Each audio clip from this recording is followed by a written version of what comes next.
Hello दोस्तों, स्वागत है आपका स्टडी नाउ 6 चैनल पे। आशा है आप सभी ठीक होंगे। तो चलिए फिर शुरू करते हैं आज की क्लास। आज की क्लास में हम लोग हिंदी साहित्य से संबंधित कुछ महत्वपूर्ण प्रश्नों को देखेंगे। सभी प्रश्न महत्वपूर्ण रहने वाले हैं, ध्यान दीजिएगा और अंत तक जुड़े रहिएगा। किसी प्रश्न में कोई डाउट हो तो वो भी बताइएगा।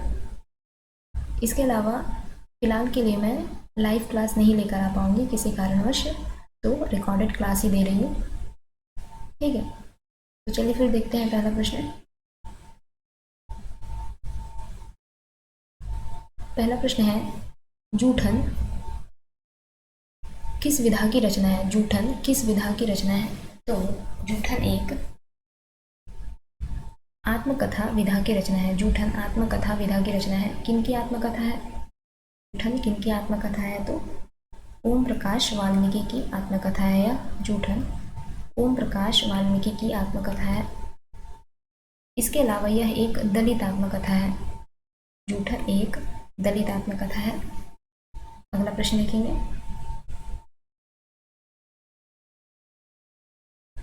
रामचंद्र जैन कृत, अगला प्रश्न है, सॉरी यहाँ पे ज्ञानचंद्र है, माफी चाहूंगी। ज्ञानचंद्र जैन कृत कथाशेष, ज्ञानचंद्र जैन कृत कथाशेष शीर्षक जीवनी किससे संबंधित है? कथाशेष शीर्षक जीवनी किससे संबंधित है? तो अमृतलाल नागर की यह जीवनी है। कथाशेष किन की जीवनी है? तो अमृतलाल नागर की जीवनी है। किनके द्वारा रचित है? ज्ञानचंद्र जैन द्वारा रचित है, ठीक है। आगे बढ़ते हैं।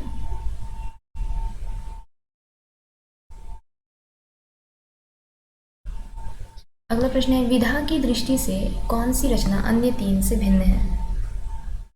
विधा की दृष्टि से कौन सी रचना अन्य तीन से भिन्न है? मुर्दहिया मणिकर्णिका कितनी धूप में कितनी बार? वट वृक्ष की छाया में। तो वट वृक्ष की छाया में, वट वृक्ष की छाया में यह एक जीवनी है, ठीक है। वट वृक्ष की छाया में क्या है? एक जीवनी है। किनके द्वारा रचित है? वट वृक्ष की छाया में जो जीवनी है यह किनके द्वारा रचित है? तो यह जीवनी कुमुद नागर द्वारा रचित है। यह जीवनी कुमुद नागर द्वारा रचित है। इसके अलावा यह किनकी जीवनी है? वट वृक्ष की छाया में किनकी जीवनी है? तो यह अमृतलाल नागर की जीवनी है, ठीक है। अमृतलाल नागर की यह जीवनी है। यहाँ पर नागर हो जाएगा, ठीक है। यह अमृतलाल नागर की जीवनी है। इसके अलावा यहाँ जो मुर्दहिया है, ये वाला मुर्दहिया और मणिकर्णिका, मुर्दहिया और मणिकर्णिका तुलसी राम की आत्मकथा है। मुर्दहिया और मणिकर्णिका किन की आत्मकथा है? तो तुलसी राम की आत्मकथा है। कितनी धूप में कितनी बार, कितनी धूप में कितनी बार?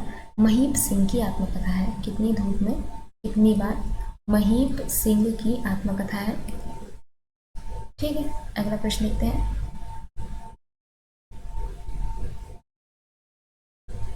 अगला प्रश्न है, विष्णु प्रभाकर को आवारा मसीहा लिखने में कितने वर्ष लगे? विष्णु प्रभाकर को आवारा मसीहा लिखने में कितने वर्ष लगे पूछा गया है। तो विष्णु प्रभाकर जी को आवारा मसीहा लिखने में कुल, यहाँ देखिए नीचे में है, 14 वर्ष लगे, ठीक है। विष्णु प्रभाकर को आवारा मसीहा लिखने में कुल 14 वर्ष लगे। यह किनकी जीवनी है? आवारा मसीहा किनकी जीवनी है? तो शरत चंद चट्टोपाध्याय की यह जीवनी है। शरत चंद चट्टोपाध्याय की यह जीवनी है, ठीक है। आवारा मसीहा शरत चंद चट्टोपाध्याय की जीवनी है। इसके अलावा इसका प्रथम प्रकाशन वर्ष, प्रथम प्रकाशन इसका कब हुआ था? तो 1974 ईस्वी में। आवारा मसीहा का प्रथम प्रकाशन 1974 ईस्वी में हुआ था।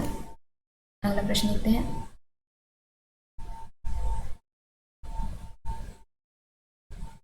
अगला प्रश्न है, लाजपत महिमा नामक जीवनी किनके द्वारा रचित है? लाजपत महिमा नामक जीवनी किनके द्वारा रचित है? तो लाजपत महिमा नामक जीवनी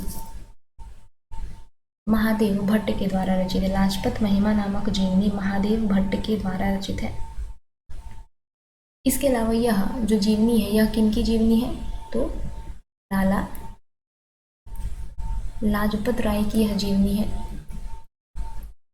लाला लाजपत राय की यह जीवनी है लाजपत महिमा। किनके द्वारा रचित है यह जीवनी? तो महादेव भट्ट के द्वारा रचित है। अगला प्रश्न देखेंगे।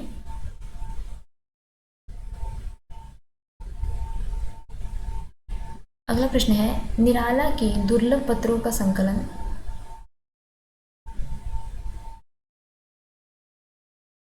निराला के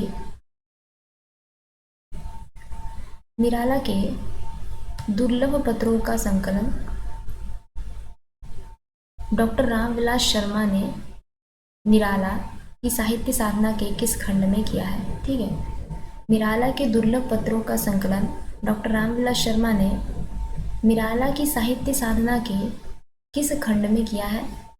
तो निराला के दुर्लभ पत्रों का संकलन डॉक्टर रामविलास शर्मा ने निराला की साहित्य साधना के तृतीय खंड में किया है। ठीक है, तृतीय खंड में किया है। अगला प्रश्न देखते हैं। अगला प्रश्न है श्यामा प्रसाद मुखर्जी जीवन चरित्र के लेखक कौन है? श्यामा प्रसाद मुखर्जी जीवन चरित्र के लेखक कौन है? तो श्यामा प्रसाद मुखर्जी जीवन चरित्र के लेखक रहे बलराज मधोक। श्यामा प्रसाद मुखर्जी जीवन चरित्र के लेखक रहे बलराज मधोक। अगला प्रश्न देखेंगे।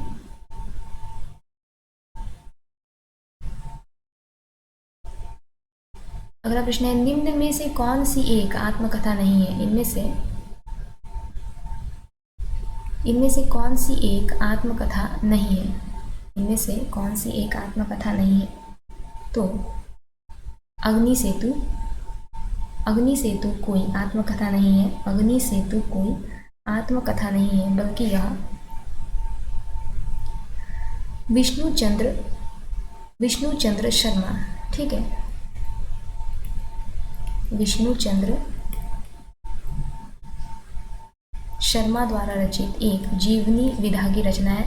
विष्णुचंद्र शर्मा द्वारा रचित एक जीवनी विधा की रचना है यह। अगला प्रश्न देखते हैं। अग्नि सेतु एक जीवनी विधा की रचना है, किनके द्वारा रचित? विष्णुचंद्र शर्मा द्वारा रचित। अगला प्रश्न एक कहानी यह भी किस लेखिका की आत्मकथा है? एक कहानी यह भी किस लेखिका की आत्मकथा है? तो एक कहानी यह भी मनु भंडारी की आत्मकथा है। एक कहानी यह भी मनु भंडारी की आत्मकथा है। अगला प्रश्न देखते हैं।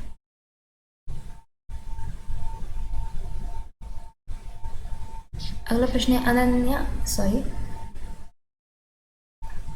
अन्या से अनन्या इनमें से किसकी आत्मकथा है? अन्या से अनन्या इनमें से किसकी आत्मकथा है? तो अन्या से अनन्या प्रभा खेतान की आत्मकथा है। अन्या से अनन्या प्रभा खेतान की आत्मकथा है। अगला प्रश्न देखेंगे। निम्नलिखित समीक्षकों में से एक मार्क्सवादी समीक्षक है, उनका नाम बताना है हमें। इन समीक्षकों में से एक मार्क्सवादी समीक्षक है रामचंद्र शुक्ल, नंदुलारे वाजपेयी, रामविलास शर्मा या फिर हजारी प्रसाद द्विवेदी।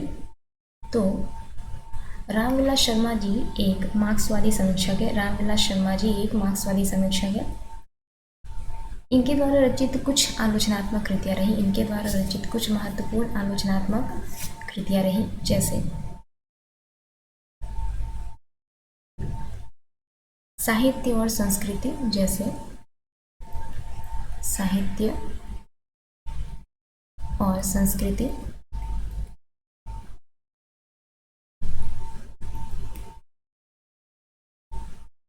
इसके अलावा प्रेमचंद और उनका युग,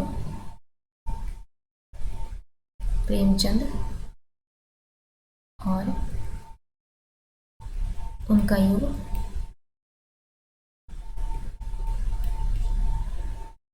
ठीक है। अगला प्रश्न देखते हैं। ये कुछ महत्वपूर्ण है जिनके बारे में पूछा जा सकता है। अगला प्रश्न है, उपनिवेश में स्त्री की लेखिका कौन है? उपनिवेश में स्त्री की लेखिका कौन है?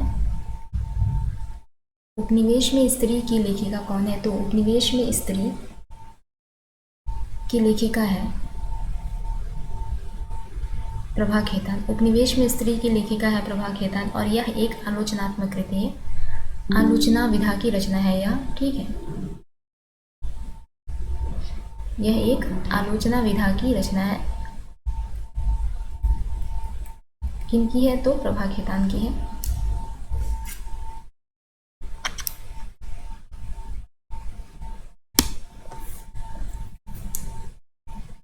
अगला प्रश्न देखेंगे।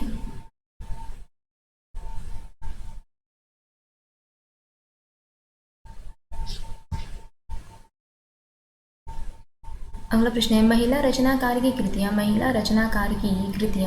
अपनी संवेदनशीलता अपनी संवेदनशीलता, तार्किकता और तेवर में बेहद पठनीय होते हुए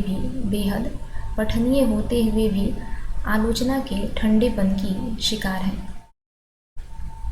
महिला रचनाकार की कृतियाँ अपनी संवेदनशीलता, तार्किकता और तेवर में बेहद पठनीय होते हुए भी आलोचना के ठंडेपन की शिकार है। यह कथन किनका है? तो यह कथन है ममता कालिया जी का। इनके द्वारा रचित कुछ प्रमुख कहानी संग्रह है। ममता कालिया द्वारा रचित कुछ प्रमुख कहानी संग्रह है।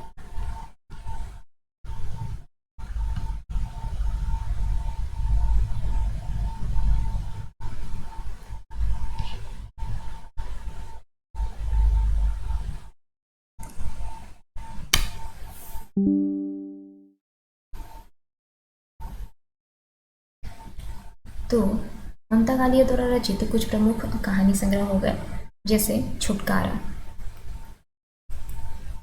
ठीक है, छुटकारा। इसके अलावा प्रतिदिन,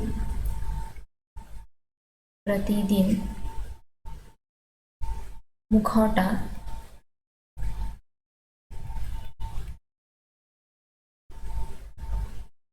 इसके अलावा हो गए नई सदी की पहचान, नई सदी की पहचान। ठीक है, ये सभी कहानी संग्रह किनके हैं? तो ममता कालिया के। अगला प्रश्न देखेंगे। मुक्तिबोध रचनावली का संपादन किसने किया? मुक्तिबोध रचनावली का संपादन किसने किया? तो मुक्तिबोध रचनावली का संपादन किया नेमी चंद्र जैन ने। मुक्तिबोध रचनावली का संपादन किया नेमी चंद्र जैन ने। ये एक प्रमुख प्रगतिवादी या फिर मार्क्सवादी आलोचक है। अगर कहें तो ये एक मार्क्सवादी आलोचक रहे। इसके अलावा इनकी कुछ प्रमुख आलोचनात्मक कृतियाँ रही। नेमी चंद्र जैन की प्रमुख आलोचनात्मक कृतियाँ रही, जैसे अधूरे साक्षात्कार। ठीक है, अधूरे साक्षात्कार।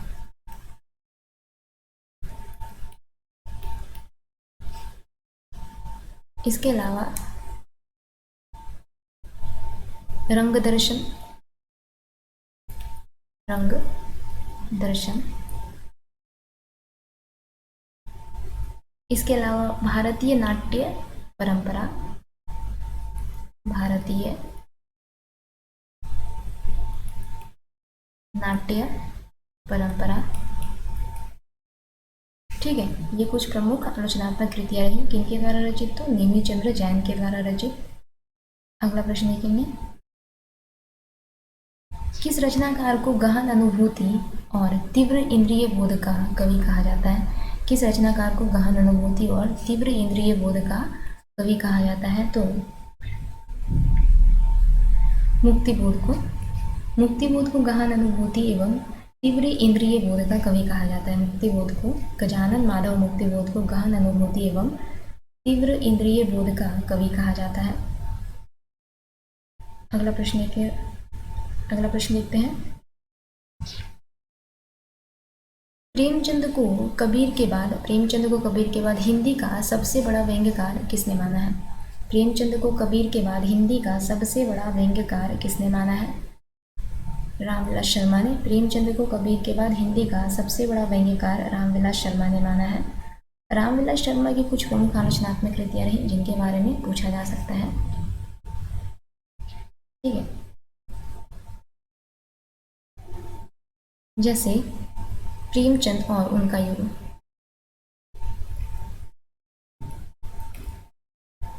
प्रेमचंद और उनका युग।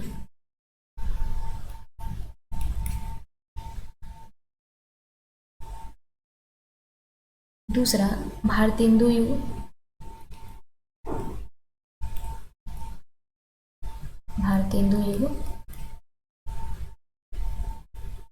तीसरा नई कविता और अस्तित्ववाद।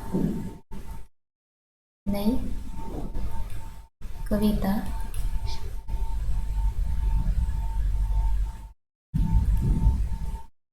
और अस्तित्ववाद।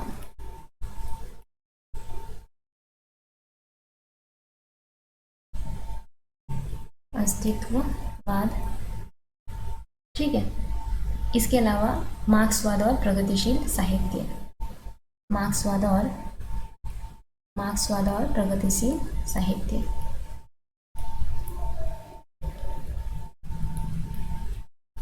मार्क्सवाद और प्रगतिशील साहित्य।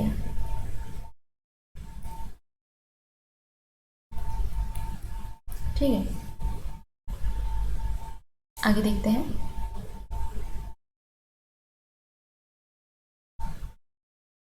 अगला प्रश्न है, उपन्यास रहस्य शीर्षक से किसका निबंध संग्रह है? उपन्यास रहस्य शीर्षक से किसका निबंध संग्रह है? तो उपन्यास रहस्य शीर्षक से महावीर प्रसाद द्विवेदी का निबंध संग्रह है। उपन्यास रहस्य शीर्षक से महावीर प्रसाद द्विवेदी का निबंध संग्रह है। यह निबंध सरस्वती पत्रिका में प्रकाशित करवाया गया था। ठीक है, अगला प्रश्न लिखते हैं।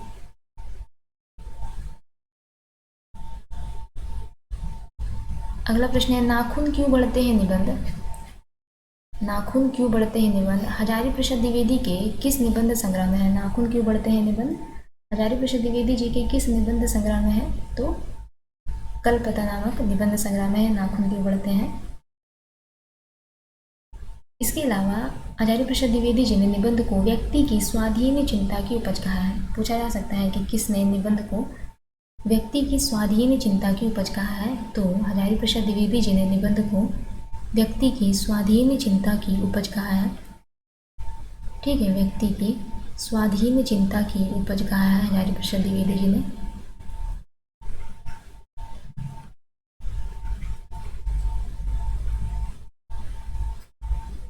अगला प्रश्न है,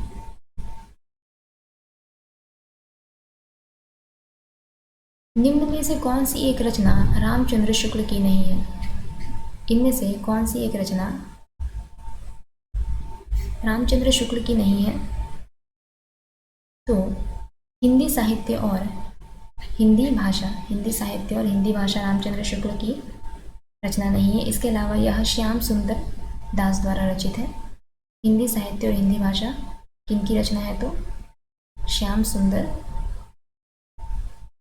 दास की रचना है यह। बाकी जो यहाँ पे तीनों रचनाएं हैं, काव्य में रहस्यवाद, कल्पना का आनंद, चिंतामणि, ये तीनों रचनाएं किनकी है? तो रामचंद्र शुक्ल की है। अगला प्रश्न लिखेंगे, अगला प्रश्न है, किसने आलोचना के क्षेत्र में विरोधों का सामंजस्य सिद्धांत का प्रवर्तन किया? किसने आलोचना के क्षेत्र में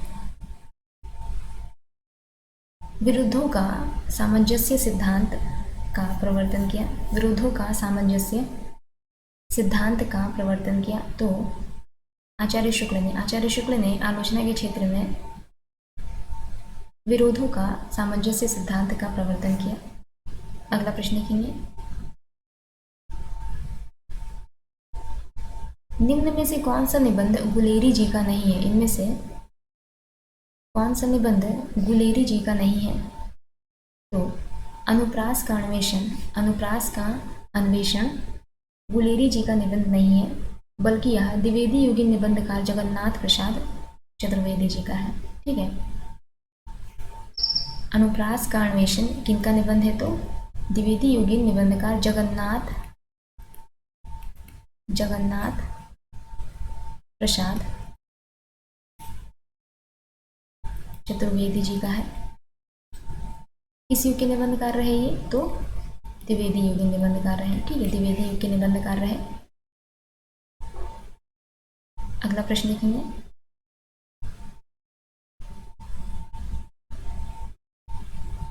अगला प्रश्न है, संस्कृत के 4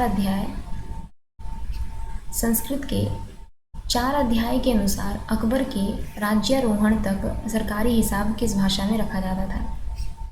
संस्कृत के 4 अध्याय के अनुसार अकबर के राज्यारोहण तक सरकारी हिसाब किस भाषा में रखा जाता था?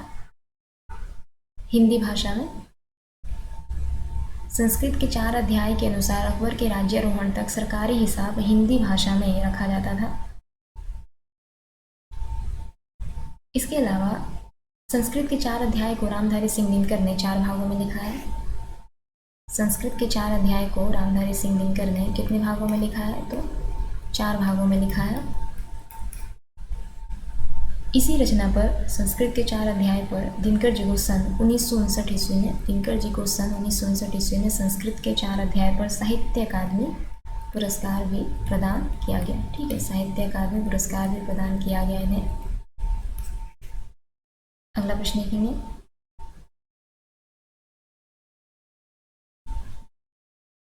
निम्न में से कौन सा एक निबंध बाबू गुलाब राय का नहीं है? इनमें से कौन सा एक निबंध बाबू गुलाब राय का नहीं है? तो चाबुक निबंध बाबू गुलाब राय का नहीं है, बल्कि यह निराला का निबंध संग्रह है। इनका निबंध संग्रह है? तो यह निराला, सूर्यकांत त्रिपाठी निराला जी का निबंध संग्रह है। अगला प्रश्न देखेंगे।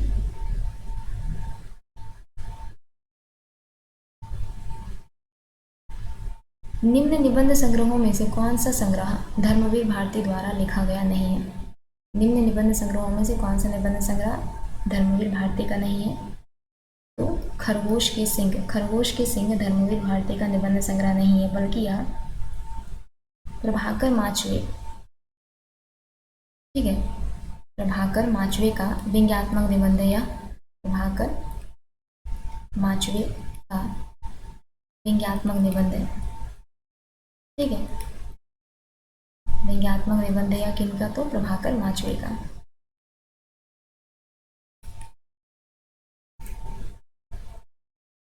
अगला प्रश्न देखते हैं।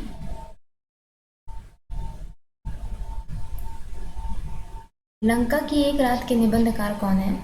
लंका की एक रात के निबंधकार कौन है? तो लंका की एक रात के निबंधकार रहे कुबेरनाथ राय। लंका की एक रात के निबंधकार रहे कुबेरनाथ राय। इनके द्वारा रचित कुछ अन्य निबंधों के नाम हैं। इनके द्वारा रचित, कुबेरनाथ राय के द्वारा रचित कुछ अन्य निबंधों के नाम हैं, जैसे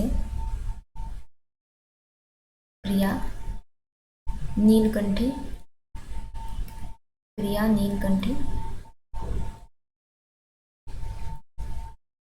विषाद योग,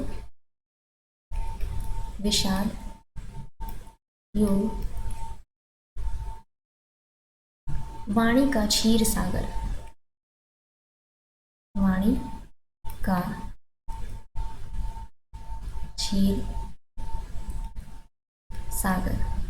ठीक है। ये कुछ अन्य निबंध रहे किनके द्वारा रचित? तो कुबेरनाथ राय के द्वारा रचित। तो आज का यह हमारा अंतिम प्रश्न रहा। अगले क्लास में जल्दी मिलेंगे। तब तक के लिए अगर आप लोगों को हमारी क्लास अच्छी लगे तो लाइक, शेयर और सब्सक्राइब जरूर कीजिएगा। धन्यवाद।